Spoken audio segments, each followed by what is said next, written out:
আসসালামু আলা মান ইত্তাবাল হুদা রব্বি জিদনি ইলমা ফাসাল্লি লিরাব্বিকা ওয়ানহার, যেখানে বানানটা হচ্ছে নুন হা এবং র, যেটা হচ্ছে নাহার। নাহার যে রুট ওয়ার্ড, নুন হা এবং র। নুন এবং হা যেটা হচ্ছে নূহ নবীর নাম, এই নুন এবং হা যেটা হচ্ছে নতুন জীবন, যেটা আল্লাহ নতুন জীবন দেন। নূহ সালামুন আলাইহি, উনি আল্লাহর হুকুম অনুযায়ী উনি প্রত্যেকটা জীবকে জোড়ায় জোড়ায় আপনার পরিবারবর্গ সহ আপনার জোড়া জোড়া নতুন জীবন দিয়েছিলেন। আর নুন এবং হা যেটা বারবার, সেটা হচ্ছে নাহার। যেটা হচ্ছে যে আপনার আমরা পাবো কত আপনার যে নূহের যেই কথা সেটা পাবো 71 নম্বর সূরার 1 নম্বর আয়াতের যে 3 নম্বর শব্দ, যেটা হচ্ছে যে আমি নূহকে প্রেরণ করেছিলাম।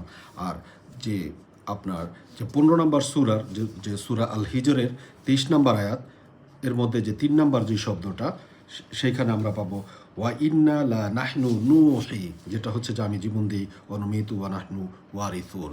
জি, সালামু আলাইকুম।